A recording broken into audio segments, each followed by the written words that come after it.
Well, good evening, and thank you for coming back this evening. It has been a fast weekend.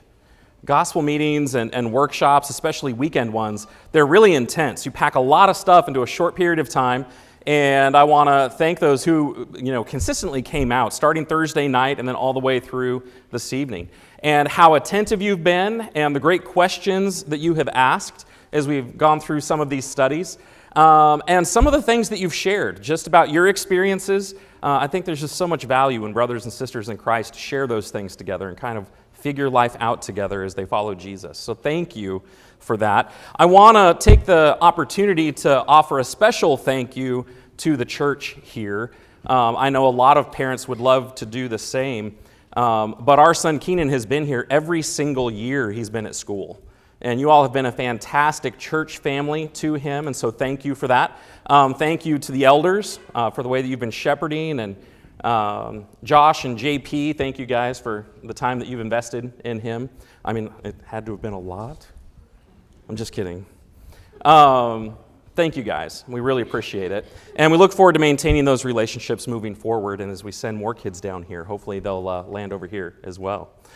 What we mentioned on Thursday, and we kind of summarized again this morning, is what we've covered so far. Starting in Philippians chapter 1, we went through and talked about joyful marriage in a chaotic world. There are things that happen during the course of life together that you just cannot plan for or expect, but even though it just seems so tumultuous, that we can still have a joyful marriage and a joyful life and a joyful discipleship as we follow Paul's example. So we talked about that in chapter 1. And then we looked at the 4 different examples in chapter 2 of humble service, and we took some time to think through that on Friday evening. Yesterday morning, we talked about the priorities of a joyful marriage, and that any marriage that's going to glorify God is going to have a husband and a wife that keep Christ first. And then beneath that, they're going to make each other a priority. And so we spent a lot of time in chapter 3 looking at how much Paul emphasized the importance of knowing Jesus and being willing to give up everything for Jesus. And then we kind of split up. We had a breakout session for the guys and the girls, and we looked more at the roles of husbands and the roles of wives. And then in the afternoon, we talked to the single folks. We actually brought the guys and the girls together here in the auditorium. And we did not record that session. We kept that session a little bit more private as we talked to them about glorifying God as people in their singles. And really that lesson applies to people in singles across every category, whether you've never been married, whether you've experienced a divorce and you're currently single, or whether you've been widowed and you're single. You're in the season of life that's just as precious to God that Paul describes as a gift in 1 Corinthians chapter 7.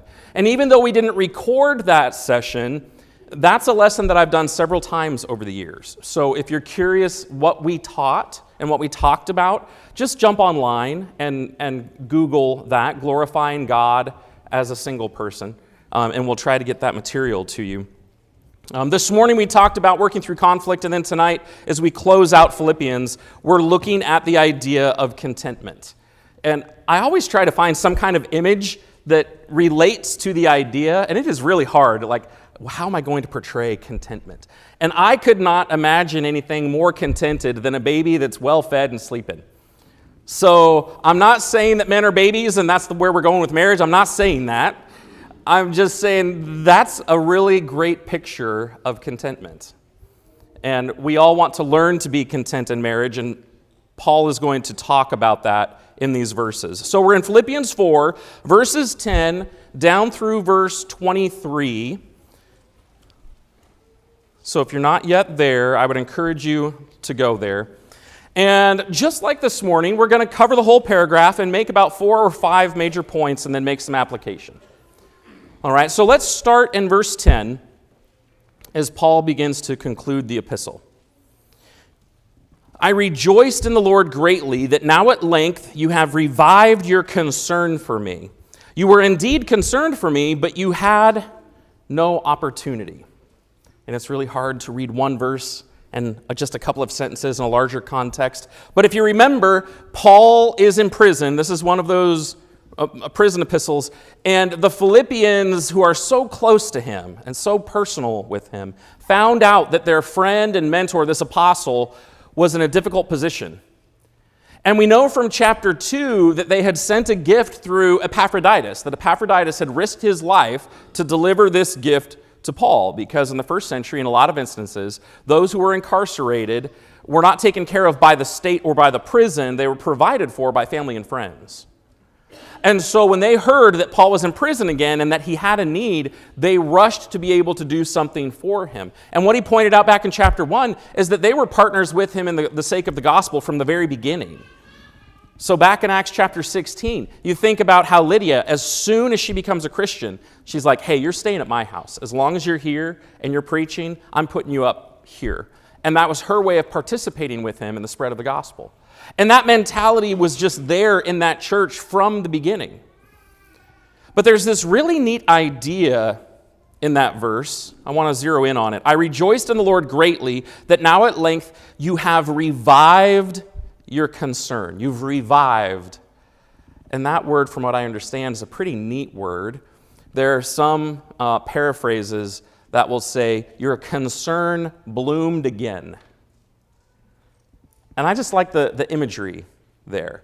The idea is this.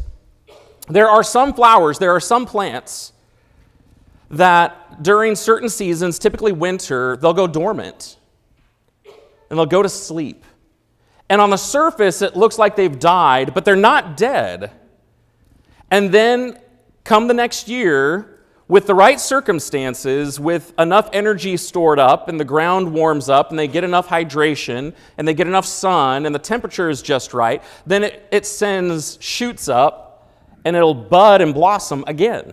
And what looked like was something dead is not dead. The idea is it was just waiting for the right set of circumstances to revive itself. And you think about that with the Philippians, their concern for Paul was constant. It was constant. But he didn't always have a need that they could meet. And so the desire was always there, but they were just waiting for the opportunity for someone to say, go, and then they leapt to action. And how awesome is that? What a beautiful picture that is. And what if in our marriages, what if we developed that kind of approach to things, that I'm always looking for opportunities for my care to blossom? Like, I love Anna all the time, but there are times where she has a special need, a special circumstance, a special opportunity for me to jump in and help her or serve her or provide something. And we need to be looking for that and make the most of those opportunities. And it takes getting to know the individual. Like, it's not enough for me to assume what their needs are. I need to know what their needs are. I need to communicate with them and make sure I've got a great relationship with them to make sure I meet the need appropriately. Think about that. And not only that, look at verses 11 through 13. It's interesting that he says, thank you, but not that I'm speaking of being in need. He downplays what's going on. For I've learned in whatever situation I am to be content. And he uses that word for the first time. Verse 12, I know how to be brought low. I know how to abound. In any and every circumstance, I've learned the secret of facing plenty and hunger, abundance and need. I can do all things through him who strengthens me. What he says in verses 11 through 13 is that he's discovered the secret. Like, what's the secret sauce? He's discovered the secret to being content. And he pulls out a spectrum, and he talks about having nothing and having an abundance. And that no matter which end of the spectrum he's on or somewhere in between, he's okay because he's figured it out. And you're like, well, what is the secret? Well, in verse 13. And we need to spend some time talking about verse 13. He says, I can do all things through him who strengthens me. I remember when I first started preaching up in Northwest Indiana near Gary. It was back before Anna and I were married. And our church building was on the outside, near the outskirts of a small 1970s, 1980s subdivision. It was this subdivision that got built for the steel workers that came up and worked in the mills. Right? So our church building was this little brick building, little split level thing. And I would go, and one of my responsibilities was to check the mail. I would get the mail, and we get all kinds of advertisements. One of the advertisements that came through was this flyer, and I opened every piece of mail. I was like, I don't want to miss anything important. I opened junk mail. One of the flyers was for this bodybuilder that was coming to our side of town, and he was a bodybuilder for Jesus. And he used Philippians 4:13. Watch me bench press refrigerators because I can do all things through Christ who strengthens me. And I was like, are you for real? You for real? I can bench press fridges for Jesus. I wish that was all it took. And not too long after that, when Anna and I started dating, Anna's family are skiers. Her mom and dad ski over on Mount Hood in Oregon. Her dad is still a ski instructor up there. They can ski backwards and show off and do all kinds of fancy things. Like, I knew if I wanted to win her over, I had to get into skiing. So the very first time I put on skis was when I went out with her, and it was so emasculating. Like, I went up, and I'm like, I'm going to be shredding the slopes. I ended the day with ski patrol hauling me down on a backboard with Anna following. Like, it was just, and she still married me. Right? But I remember going up the chairlift for the first time, which terrified me. I was like, I'm going to fall off and leave an imprint on the ground. We're going up this chairlift, and there were a couple of people ahead of us with these hoodies on, and they weren't weightlifters for Jesus, bodybuilders for Jesus. They were snowboarders for Jesus. And they had Philippians 4:13 on the back of their hoodie. We can do all things through Christ and do all the half pipes and all the things. And I was like, someone else is misusing that verse.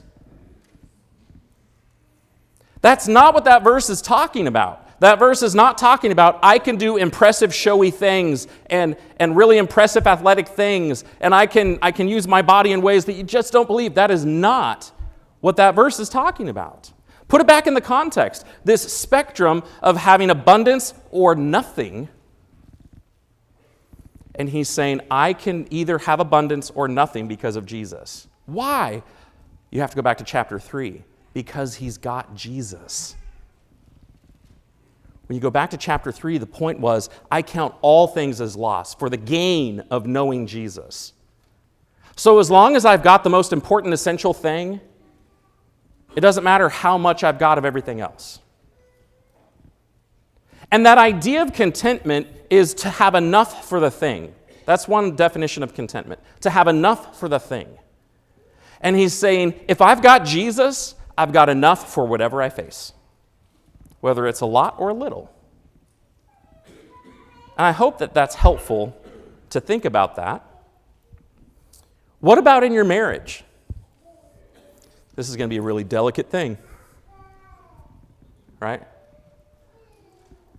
We all want to grow and improve. We made that point throughout the course of our study through Philippians. We need to be growing. We need to be becoming more Christ-like. Husbands need to be more like Christ, right? Wives, they need to be more like the church. We've talked about that all weekend. So there's room for growth and improvement. We're not talking about apathy or putting our marriages on cruise control. But if you've got Jesus, whether your spouse improves or not, you've got everything you need. I'm not saying be content with where you are. I'm saying you should be growing and changing. That's expected of someone who's following Jesus. But no matter what else happens in your family, no matter how well your kids do or don't do, if you've got Jesus, you're going to be okay. Does that make sense? Keep Jesus first. Now, if you've got Jesus, this process of change and growth will take place.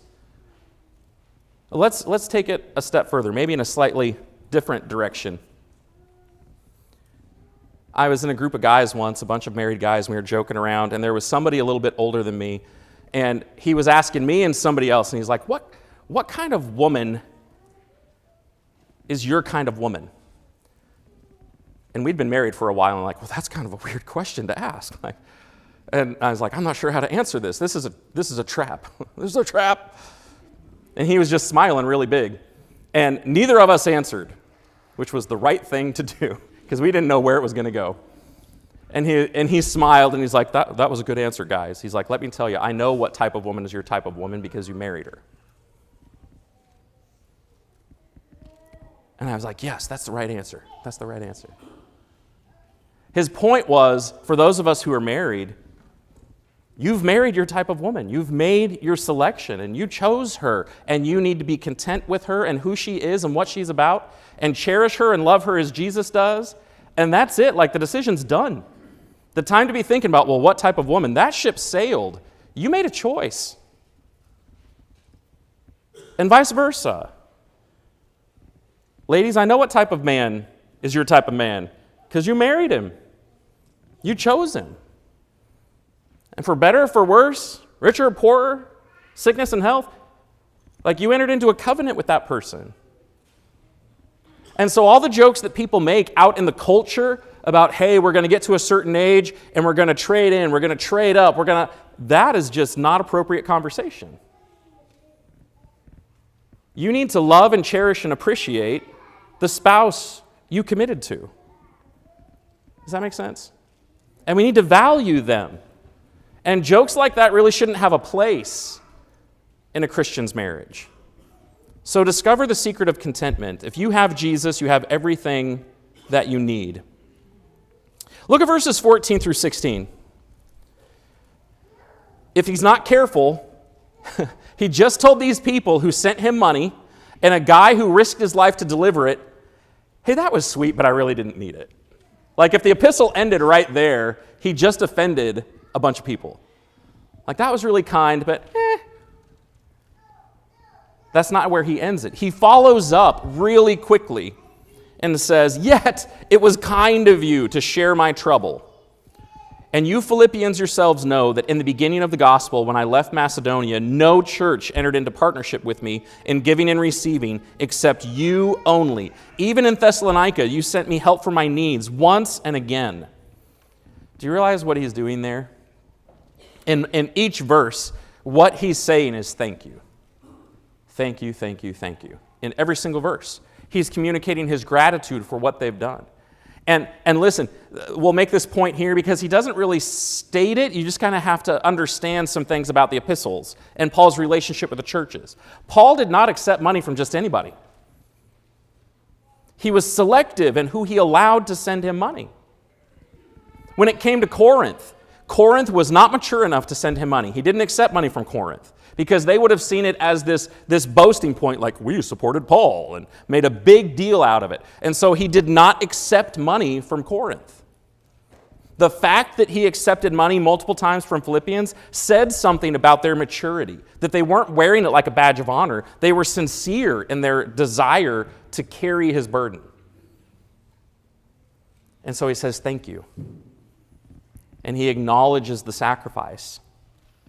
And how appropriate that is. Like we talked about this morning with high school graduations, college graduations, weddings where you receive gifts, whether it's money and cards or something tangible that you use in your household, and how appropriate it is, and your mom trained you, you send thank you cards to all those people.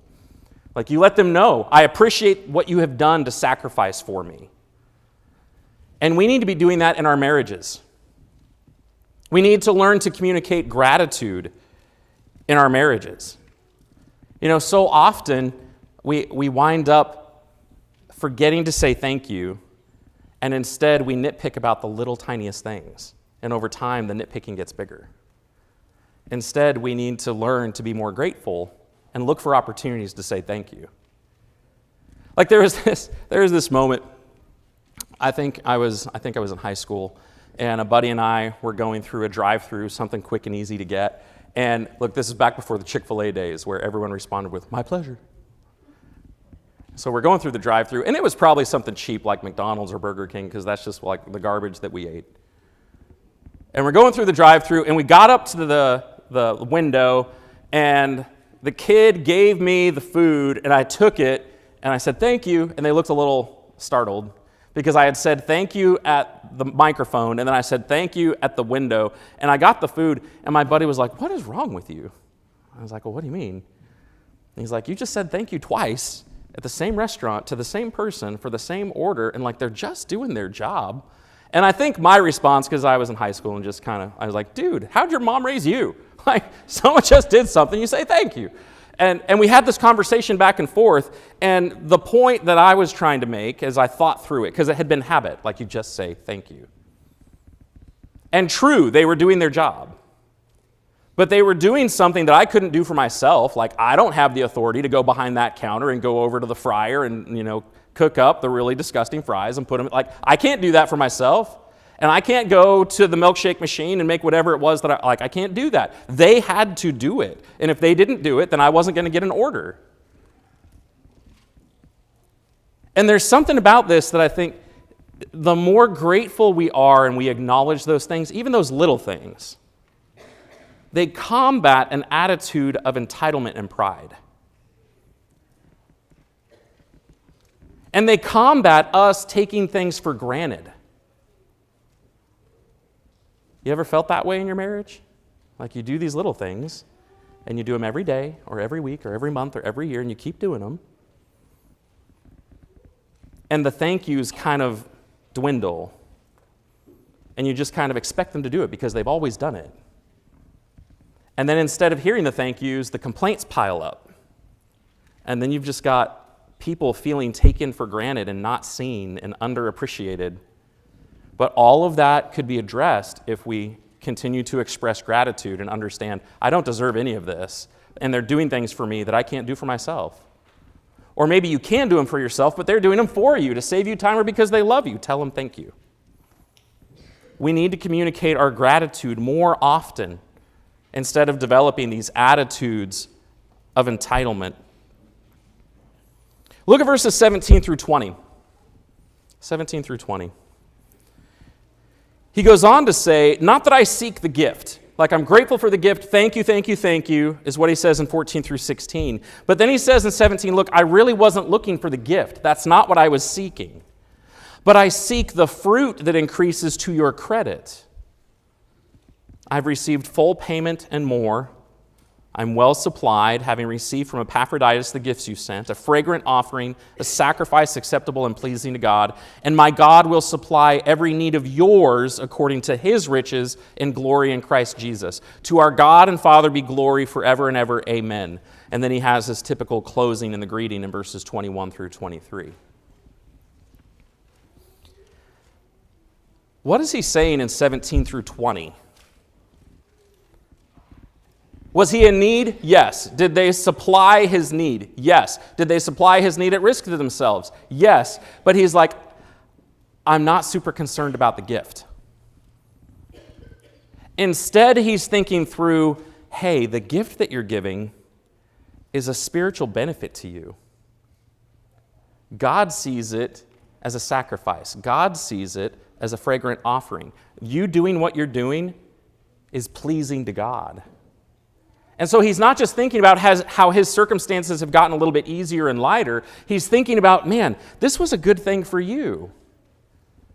And I want you to benefit, and I want you to do well in everything that you're doing. We need to seek the good of others as we pursue contentment. We need to seek the good of others. What is to their benefit? I want to look at a proverb. I meant to read it earlier this week or this weekend, and we just didn't get to it. Turn over to Proverbs.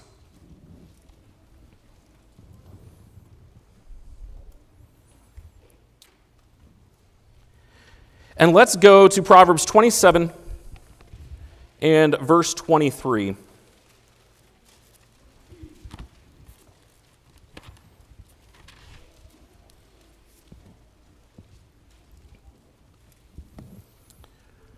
So I'm going to read it first from the ESV. That's what I normally read from. And then I'm going to read it from the King James Version, and I'll share why in just a second. The ESV says this, know well the condition of your flocks and give attention to your herds.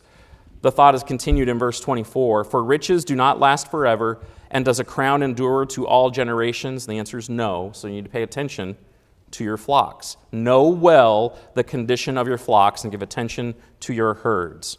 Now, in the King James Version, it says, be thou diligent to know the state of thy flocks, and look well to thy herds. We're going to get there. We're going to tie it back in. A couple of weeks ago, my brother and I were in Georgia. We were there for a film festival. One of our productions had been nominated for some awards, and so we showed up to tell them thank you for the nomination. And part of the film festival was a breakfast where they invited a handful of producers to get up, and it was like a producer's Q&A. Like people who want to become producers and to do the job well are firing questions off at these guys that are already there and doing the job. And the biggest name guy there, who was, you could just tell, lots of energy, very type A guy, very put together, also very humble, quoted this verse from the King James. And I was like, is that really what that says? So I pulled out my Bible while he's talking. I'm like, yeah. So this is what he had to say. He's like, I love this verse, and this is a verse that I use in my job as a producer. Be diligent to know the condition of your flock. Like, I need to make sure that as a person who is in charge of certain things, I need to make sure I know how everything is going. I need to make sure I know how my people are doing. I need to know if someone's sick. Is there a need that they have? Is there an obstacle they need to overcome? And I need to know that. And the only way I can know that is if I diligently spend time with my flock. Right? I can't overlook them. I can't ignore them. Because if I do, they're going to suffer. The flock as a whole is not going to do well. So he said, I'm applying this verse as a producer. And he said, but what if church leaders use that verse? You've got shepherds over a flock. And they want to be diligent to know the condition of all their sheep.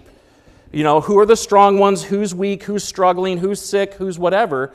And I need to know my flock and take care of my flock.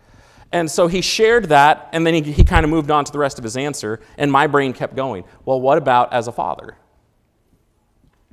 I need to know the condition of my family. I need to know the condition of my kids. I need to know the condition of my spouse. I need to know the condition of, and you just kind of go down the line. Well, how does that connect to our last point, to seek the good of others? If I'm going to seek the good of others, I need to know what the good is that they need. I can't just assume. And that's going to require time and attention. Like, I can't just swoop in and throw money at things all the time. I've got to be able to have a relationship with them, and their needs change from season of life to season of life. And their preferences change from time to time. And their maturity changes. And like, it's an ongoing, never-ending relationship. And so I need to be diligent at it. And there's sometimes I'm going to do better with it, and sometimes where I'm going to not do as well. But if I'm going to seek the good of others, bring it back to the husband and wife, if I'm going to seek the good of others, I need to know what good it is that they need. And that means spending time and getting away. Look, when we first moved, my family moved from the West Coast to Indiana. My parents became friends really quickly with another group of adults in the area in Indiana, and one of them put on a marriage class. And I hated that marriage class. I hated it. Like, I was 18. I love it now, but as a kid, I was like, oh, what is going on? So one of the homework assignments that the leader of the group gave was, he's like, okay, I want you husband and you wife to spend 2 hours every week going over the questions and making sure you're talking to each other and you understand each other. So 2 hours every week, uninterrupted, don't let the kids bug you. Now, Mom and Dad didn't explain all of that at first. All we knew was that on Tuesday afternoons for 2 hours, they started going out on the front covered porch and closing the door and locking it. And like, it didn't matter how much you knocked or talked through the slot for the mail, they weren't going to come through that door. But what they were doing in those 2 hours was they were making sure that they knew each other and what their needs were and what the good was that they needed. And they did it for every week that they were in that marriage class. And then they made time for that later on. You know, it wasn't as intense, but they started making it a habit, like, we need to reconnect. At some point, all the kids are going to be out of the house, and it's just going to be you and I, and we've still got to get this figured out. Right? So, seek the good of others. Be diligent to know the state of your flocks. Okay? Think about how you can best do that. Let's make some application.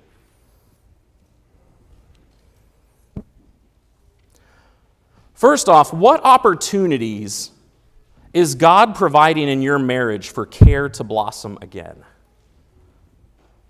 What opportunities is God providing in your marriage for care to blossom again? Now, for you, you are going to have to make sure that your desire to care and your desire to meet those needs is constant, and you're just looking for an opportune time or a whisper, or you're paying attention. They're talking to somebody and they're like, man, it'd be really helpful if X. And you're like, that's a chance to jump in and do something.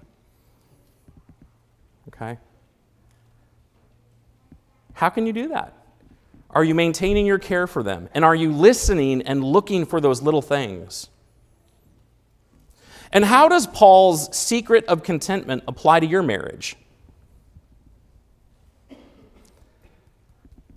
Like, this could be its own set of sermons. This could be its own study. Really, what we're getting at here is making sure that in your home, the center of your home is Jesus. That the center of your marriage is Jesus. That the center of your parenting is Jesus. It's really easy to allow the kids to become the center of the home. Like, we're living for the kids and doing everything the kids want, and the kids decide, and the kids this, and the kids that. And all of a sudden, the kids are the center of the home. Or maybe it's one child. One child becomes the center of the home. And everything revolves around the preferences and the whims and whatever of that one child. And they become the favorite. And you have a very specific child-centered home.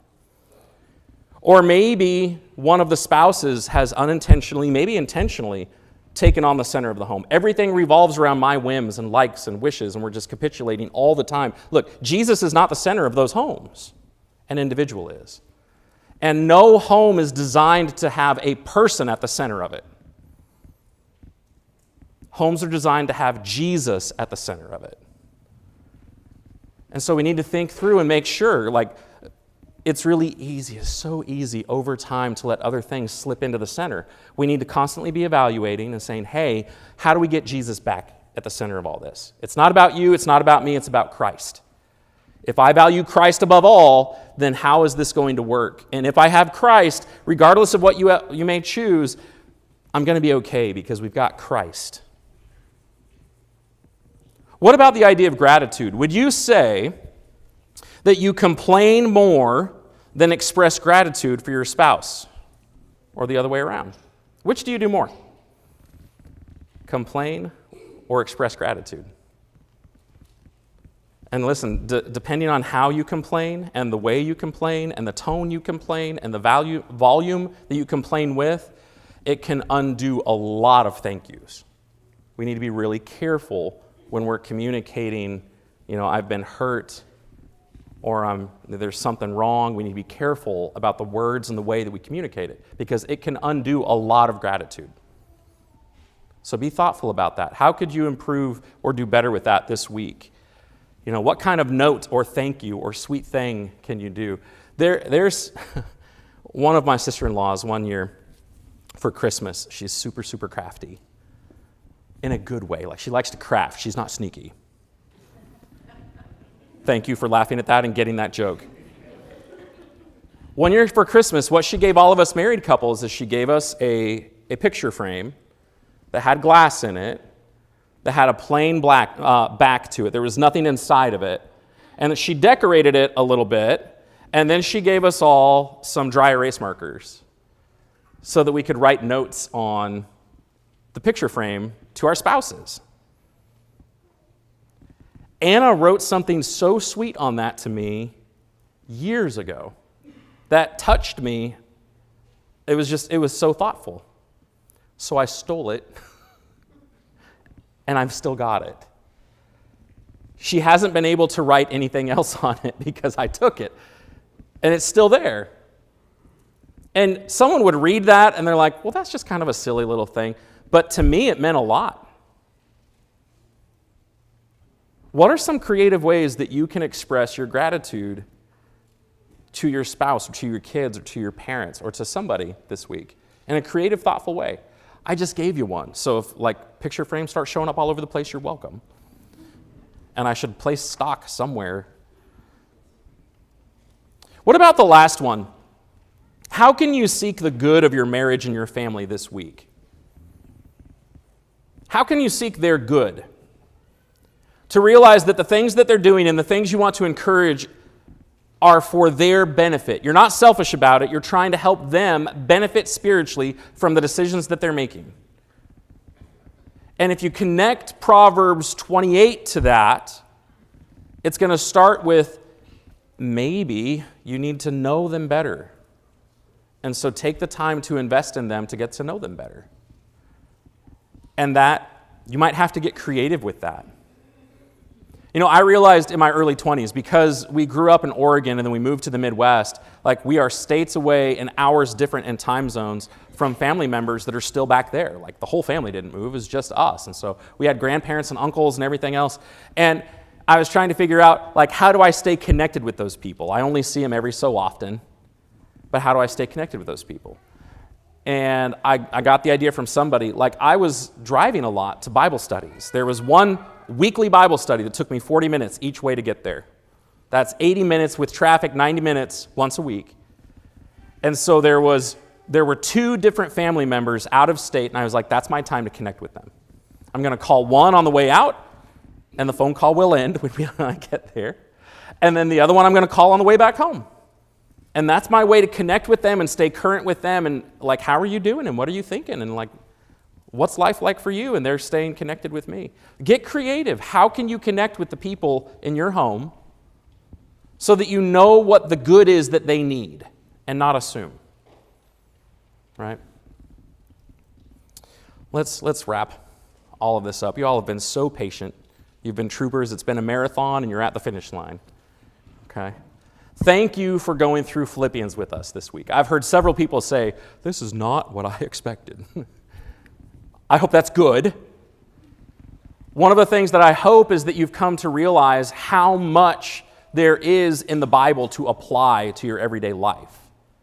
If you understand the text and the context and what was trying to be communicated by the original author to the original audience, the better you understand that, the better you will appropriately apply things to your life. And that these principles apply to relationships all over the place. And what we said this morning is, this is not a self-help epistle. These are instructions to followers of Jesus about how to be like him. So the very first thing that you've got to ask is, like, these are marching orders for Christians, for people who are citizens of the kingdom of heaven. Are you a member of the kingdom of heaven? If not, make that commitment today. And if you're already a citizen of the kingdom of heaven, and you realize you've been falling short in some ways or you're struggling in some way, let us know how we can best serve you. And listen, I know this is how it works. I've been doing gospel meetings for a long time. I'm popping in and out. Like, I'm here and I'm sharing a lot of information and then I leave. And I'm willing to help and encourage the best that I can. You can get my cell phone number and all of those things. But listen, you have got shepherds here, and you've got evangelists here, and you've got deacons here, and good-hearted brothers and sisters that want to help you do well, and they want to help your marriage succeed. So if you're struggling in your home in some way, please don't do that alone, and let your spiritual family help you. Reach out to the people who love you and who want you to do well. They want you to succeed. Right? Don't do it alone. If there's any way that we can serve you, please let us know while we stand and while we sing.